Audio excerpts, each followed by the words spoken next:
Buen día compañeros, mi nombre es Kevin López. El día de hoy vamos a estar trabajando con ustedes un caso muy específico, pero sin antes mencionarle que soy estudiante del 10º semestre de Administración de Empresas de la Universidad de Occidente, extensión Retaluleu. Así que acompáñenme a ver este caso, vamos a aprender mucho, así que a continuación el caso.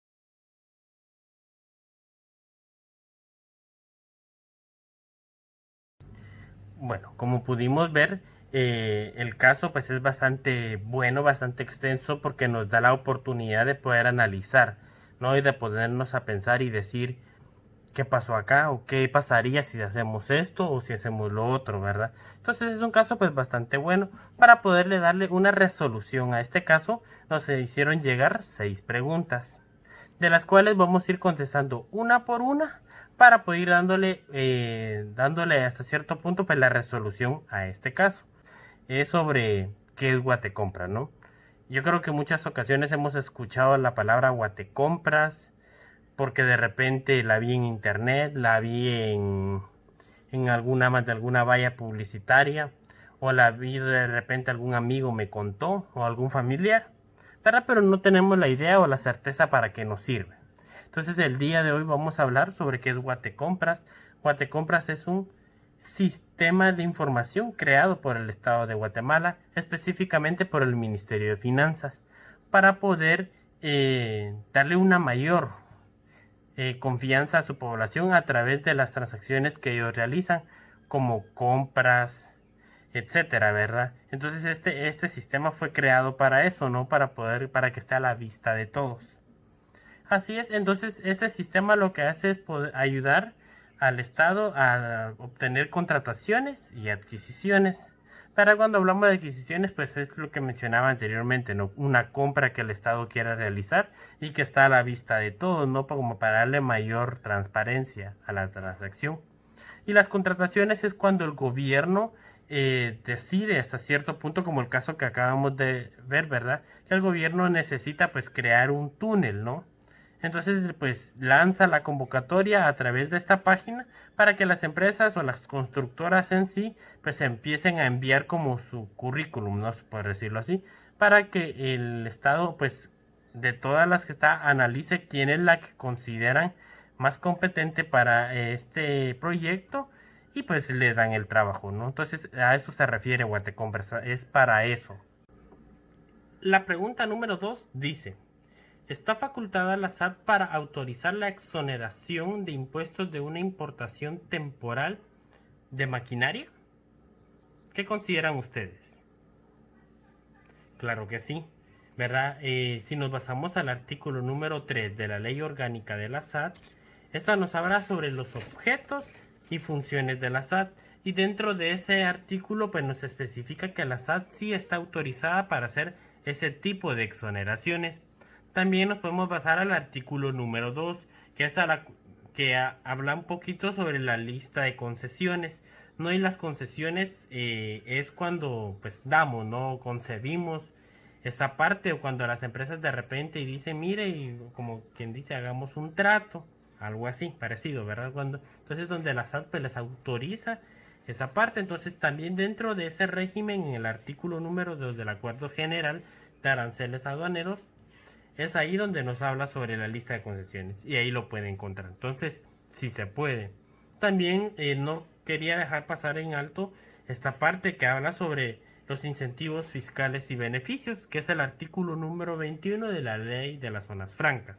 En Guatemala actualmente existen 19 zonas francas, ¿verdad? De las cuales esta ley de zonas francas le da todo ese tipo de importaciones de maquinarias, ¿verdad? Que ingresan al país con cero impuesto. Quiere decir que les exoneran la totalidad del impuesto siempre y cuando el proyecto que se vaya a realizar sea dentro de la zona franca. Entonces por eso mencionaba que en Guatemala hay 19 zonas francas, ¿no? Entonces pues sería cuestión, ¿no?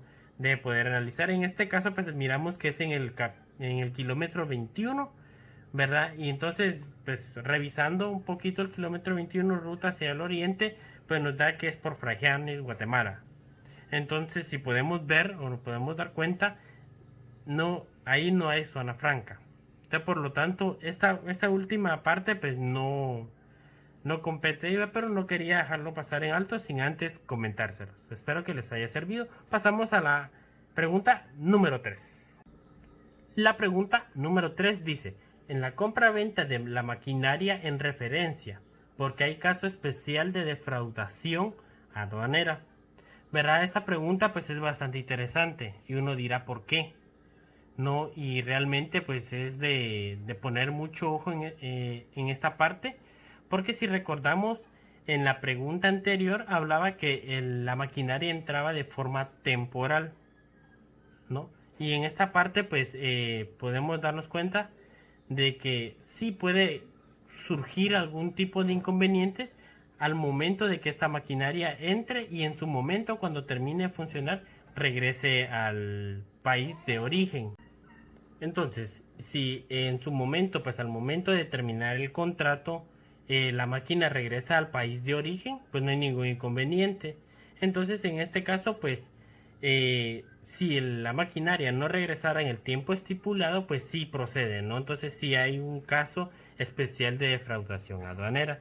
¿Por qué? Porque existe una enajenación de un título de mercancías importadas temporalmente. Entonces eso quiere decir que al momento de que una mercancía o una maquinaria ingresa al país de forma temporal, a su fecha de vencimiento tiene que volver a su país de origen. Al no ser eso, entonces estamos evadiendo los impuestos de importación, ¿verdad? Y nuestro impuesto de valor agregado. Bueno, nos corresponde a la pregunta número 4. Y la pregunta número 4 dice, de acuerdo al valor de la maquinaria, ¿cuánto asciende el impuesto de importación evadido? ¿Verdad? Según recordando el caso, ¿verdad? Cuando le hacíamos lectura al caso, pudimos darnos cuenta que la empresa ya no quiso regresar la maquinaria a su país de origen, quiso quedársela, ¿no?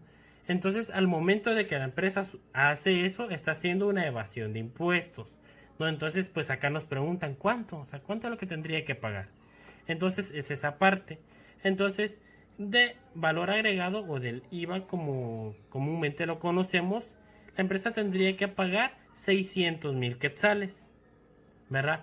Eso es la declaración del impuesto por el cual tendría que pagar la empresa para que ésta ingrese al país.